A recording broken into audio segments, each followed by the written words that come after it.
Hey, are you ready to change your life? If the answer is yes, there's only one rule. You have to change your mind first. And my friend, there's a place where the neuroscience of how your mind works smashes together with faith and everything starts to make sense. That place is called self-brain surgery. You can learn it, and it will help you become healthier, feel better, and be happier. And the good news is you can start today. Thanks, Lisa. Hey, so glad to have you listening today. I'm Dr. Lee Warren, and I live in Nebraska in the United States of America with my incredible wife, Lisa, my father-in-law, Tata, and the super pups, Harvey and Lewis.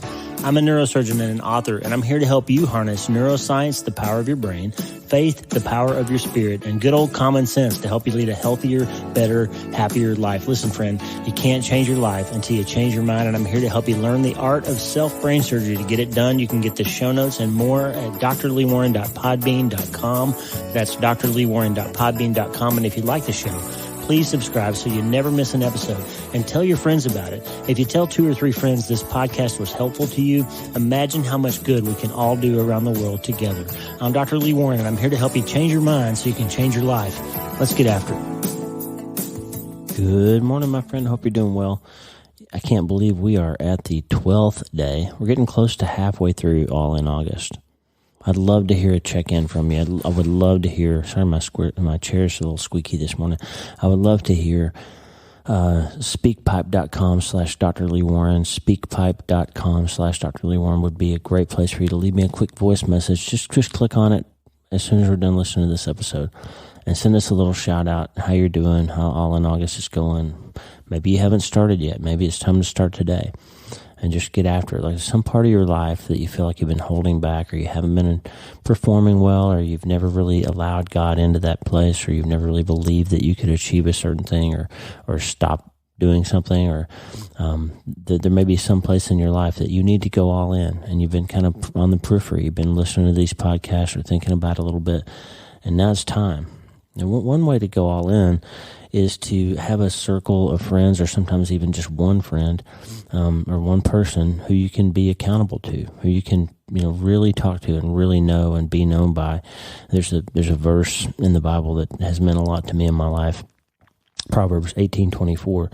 A man of many companions may come to ruin, but there is a friend who sticks closer than a brother. A man of many companions may come to ruin, but there is a friend who sticks closer than a brother. Not every great relationship has to be born of blood and genetics, right? There are good relationships and friends really who become family. And Lisa and I have talked about it for a long time. Both of us have something in common that I don't know how common it is or how usual it is, but it's true for us. Like, we don't do superficial relationships. We don't like to socialize superficially very much. We don't like spending 3 hours in a room with 100 people going, how are you? I'm fine. How are you? I'm fine. How's it going? Great. How are you? The weather's nice. We don't relate to that very much. We don't have the emotional bandwidth in our lives to be superficial. So we have always kind of collected a small group of friends who are really in our lives, and we're really in their lives. Hans and Lisa Van Der Eyden in Auburn are our first real best friends as a married couple. Hans and Lisa are those people who we could not see them for 5 years, and then we could walk into a room and it would be like, hey, tell me what's going on. How you doing? I can see it in your eyes. Something's going on. Like, we would just be right where we left off. My friend Bern Warner from Pittsburgh, Bern and I often don't see each other for years at a time. Our lives have gone in different directions. But if he called me today and said, Lee, I need you to come to Nashville, I'd be there. And same thing, he would come to North Platte on the drop of a hat. And we would be just like we never spent a day apart. Bern's that kind of friend. And then yesterday we had a beautiful afternoon. Our daughter Kimber and our amazing little grandson Jace are here in town from Richmond, Virginia, spending a few days, and we had our good friends Al and Kristen Genatone and their daughter Madison came over, and our PA Damon Green, who is fast becoming one of these type of real friends. And we just had a great afternoon, just enjoyed the beautiful weather, and Lisa grilled some hamburgers, and we just had a great time. But when we talk, and with Tata and Al and Kristen and Damon and Kimber and all of us, when we talk, the talk doesn't sort of bubble around the superficial. We really get deep, and we talk about important things.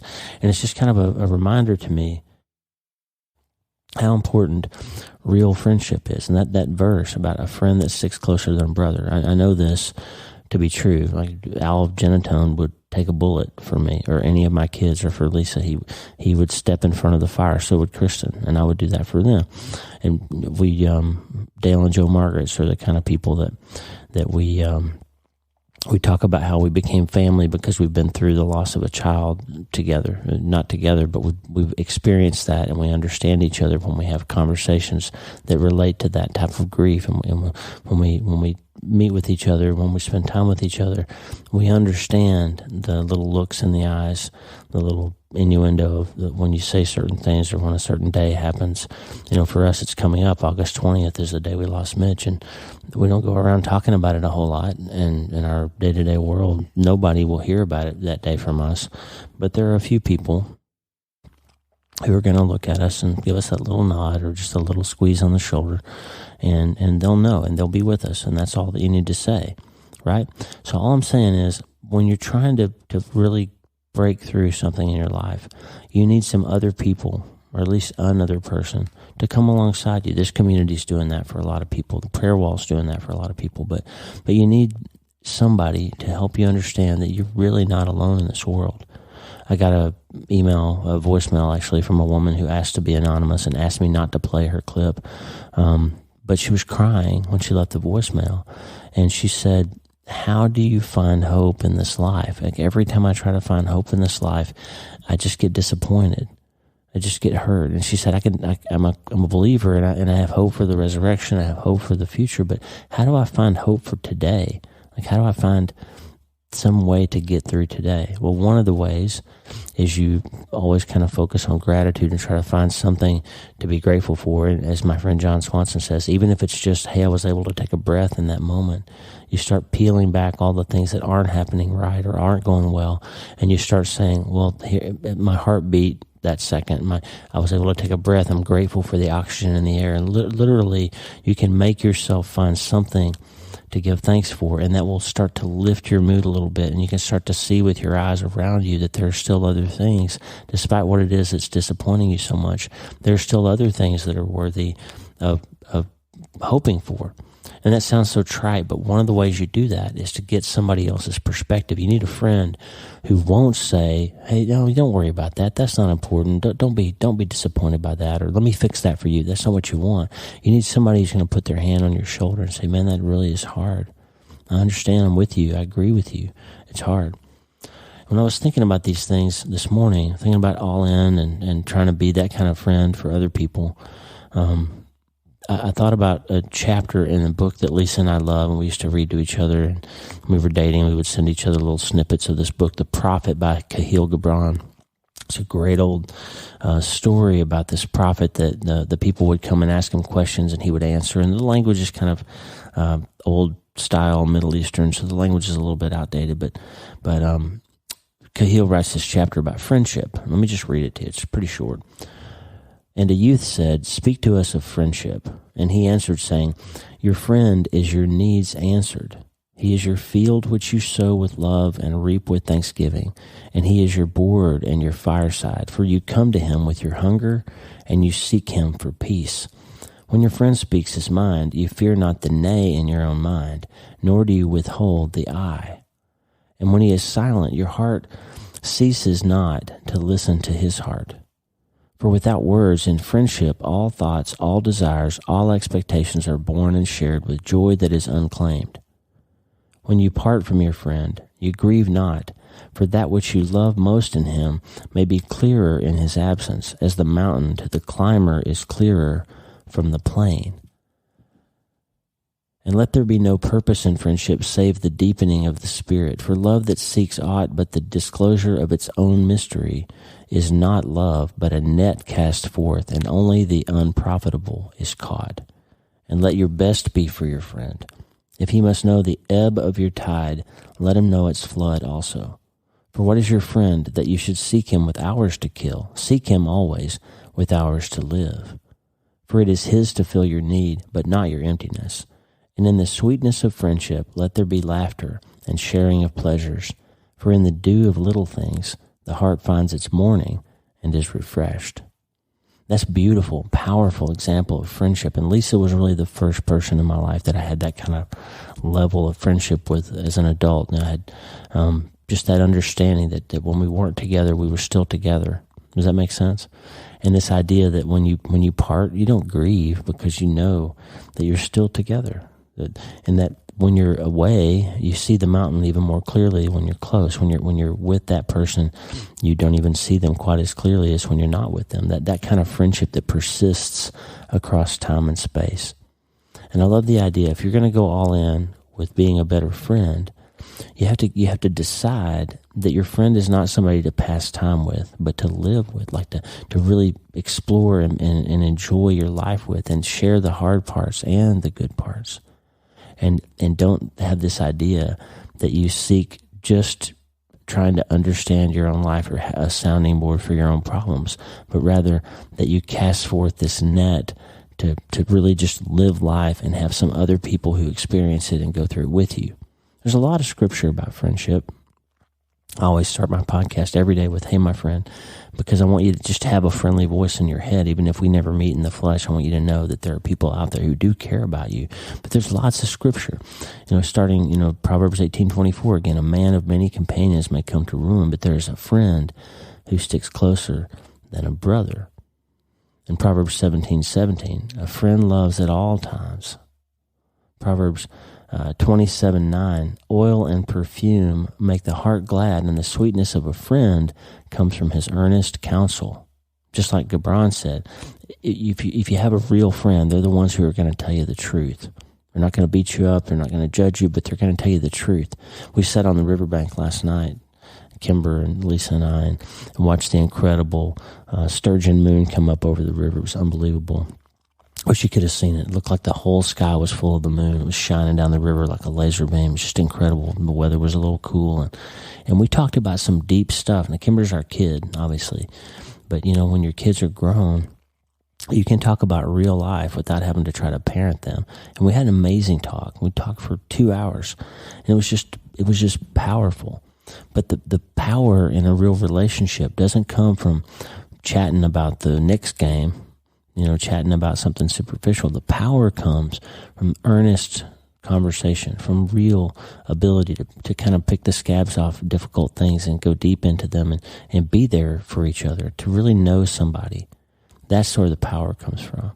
Proverbs 27:6 says it like this: faithful are the wounds of a friend, profuse are the kisses of an enemy. There are people who will just kiss you, just give you the pats on the back or the attaboys that you want, but a real friend will help explore the wound with you, help pick the shrapnel out of that wound and help you heal, right?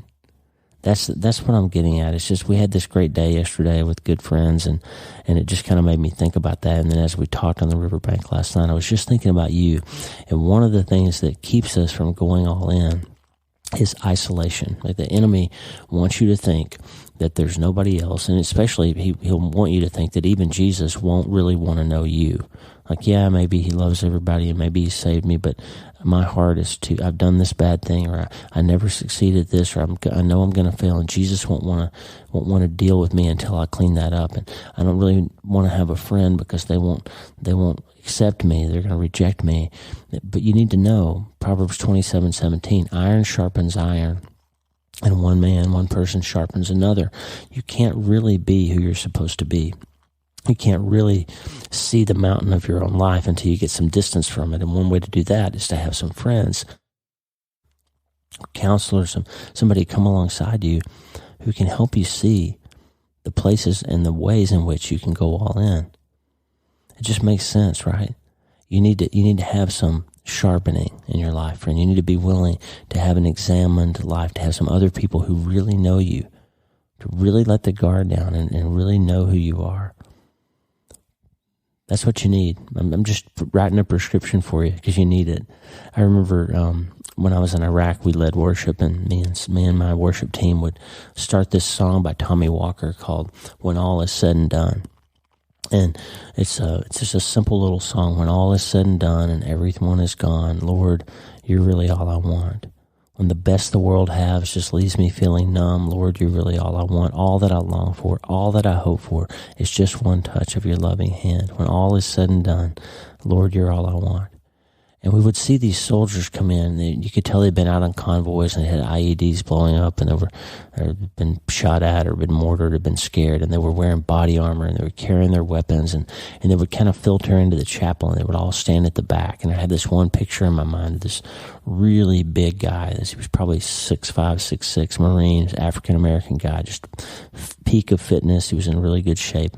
And he came in and he had a M16 with the I think it's M204 grenade launcher on it. He had a big weapon that was strapped to him, Kevlar, and his helmet was at his side. And this guy would come in and stand at the back and have his arms folded real tight across his chest, like he'd been carrying some stuff, like not just the gear, but some emotional stuff. And he would stand there, and I could see him. It was right in my eyes, line of sight. And we would sing that song, and as the verse would go by, he would start to soften, like his shoulders would start to droop, and his hands would finally fall to his side. And then as we got to the chorus, all that I long for, all that I hope for, is just one touch from your loving hand, he would finally take his body armor off and set it down beside him and lay his rifle down on the ground in front of him. And he would start to then kind of loosen up and lift his hands. And by the end of the song, he was raising his hands and worshiping and relaxing in the spirit and just letting the Lord just kind of salve those wounds and letting the ministry of worship kind of wash over him. And he would relax. And he was doing that in the presence of a room full of people who weren't judging him for whatever he had to do out there, who weren't judging him for being scared, or weren't judging him for being, nervous and wrapped up in the fear and the pain and all that. But they were just there worshiping with him. They were focusing vertically on somebody greater than them.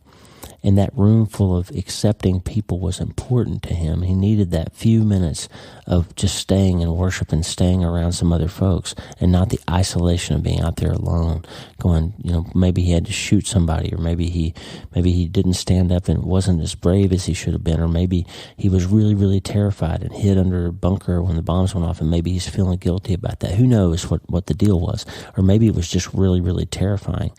Maybe he really excelled in the battle, and maybe he, did some things that he was grappling with afterwards that he had to pull a trigger. You never know what it was.